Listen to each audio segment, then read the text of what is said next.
ముఖ్యంగా దీన్ని ఈ విధంగా చూడాలండి. Right, okay okay. Subhash Babu garu భారీ ఎత్తున మధ్యతరగతి పేద ప్రజలకు ఉపయోగపడుతుంది ఈ GST 2.0 ద్వారా అనేటటువంటి చర్చ నేపథ్యంలో యాజ్ ఏ ఫైనాన్షియల్ అడ్వైజర్ గా మీ అంచనా, ఒక ఫ్యామిలీకి, ఒక మధ్యతరగతి కుటుంబానికి కావచ్చు, లేదంటే బిలో మిడిల్ క్లాస్ ఆర్ కొంత బీదవారికి కావచ్చు, ఎంతవరకు ఆదాయ అవకాశం ఉంది అంటే ఏం చెప్తారు? ఒక అంచనా.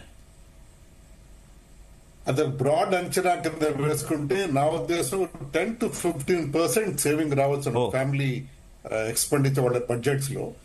ఇందాక మీరు ఒక పాయింట్ అడిగారు, అంటే అందరూ ఈ బెనిఫిట్స్ పాస్ ఆన్ చేస్తారా అందరూ కన్స్యూమర్స్ కి అని. డెఫినెట్ గా చేయవలసి వస్తుంది, ఎందుకంటే గవర్నమెంట్ చాలా క్లోజ్ గా దీన్ని ట్రాక్ చేయబోతోంది. గవర్నమెంట్ 2 లక్షల కోట్లు తగ్గించి ప్రజలకు ఇవ్వాలనుకున్నప్పుడు మధ్యలో ఉండే కంపెనీస్ వాళ్ళు బెనిఫిట్ తీసుకొని ఇవ్వరు. ఈ benefit is meant for end users. అంటే సిమెంట్ అవ్వచ్చు, కన్స్ట్రక్షన్ సిమెంట్ అవ్వచ్చు, అసలు ఆటోమొబైల్స్ అందరికి కనిపిస్తున్న ప్రైసెస్ తగ్గిస్తున్నారు. ఏ రంగంలో అయినా గవర్నమెంట్ చాలా క్లోజ్ గా మానిటర్ చేసి ఈ బెనిఫిట్స్ డైరెక్ట్ గా వెళ్లేలా చూస్తే నాకు గట్టి నమ్మకం ఉందండి. I just wanted to mention.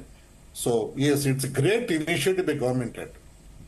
Right. అలాగే గతంలో సుభాష్ బాబు గారు, గతంలో మన భారత ప్రభుత్వమే దాదాపుగా చాలా మంది కంపెనీలకు రాయితీలు కల్పించినప్పుడు ఒక చర్చ నడిచింది. కంపెనీలకు రాయితీ ఇస్తే ఏ రకంగా ఉత్పత్తి పెరుగుతుంది, సామాన్యుడికి కొనుగోలు శక్తి పెంచాలి కదా అనేటటువంటి విమర్శలు వచ్చాయి. ఇప్పుడు GST ఈ రకంగా తగ్గిస్తేనేమో అసలు సామాన్యుడికి GST తగ్గించిన ఫలాలు ఏ రకంగా అందుతాయి, కంపెనీలే జోబిలో వేసుకుంటాయి అనేటటువంటి క్వశ్చన్ రైజ్ చేస్తున్నటువంటి పరిస్థితి. ఏ రకంగా చూడాలి అంటే కేవలం ఇవన్నీ పొలిటికల్ కామెంట్స్ మాత్రమే అని అనుకోవాలా?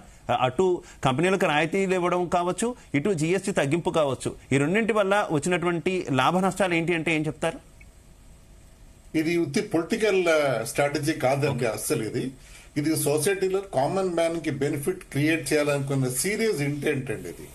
ఇందాక మనం డిస్కస్ చేసినట్టు బడ్జెట్ లో స్టార్ట్ చేస్తే మనం బడ్జెట్, తర్వాత RBI repo rates, CRR, interest rate తగ్గించడం, ప్రజలకి ఎక్కువ డబ్బు చేతికి రావాలని గవర్నమెంట్ సీరియస్ గా పుష్ చేయడం, ఇవన్నీ కూడా ఎకానమీకి ఇంకా పుష్ మొమెంటం ఇవ్వాలి అని అనుకున్న సీరియస్ స్టెప్స్ ఇవి.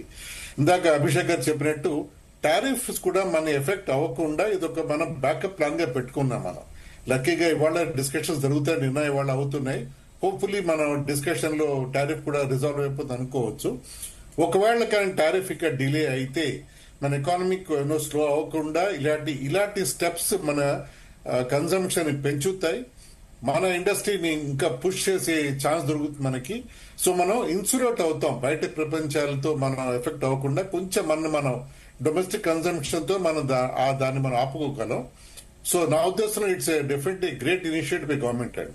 ఓకే. రేవంత్ గారు, ఇందాక నేను అభిషేక్ గారిని అడిగినట్టే వై రైట్ నౌ, ఇప్పుడు మాత్రమే ఎందుకు అంటే ఆయన పొలిటికల్ యాంగిల్లో నేను ఆయన అడిగాను యాజ్ ఏ ఎక్స్పర్ట్ గా, మార్కెట్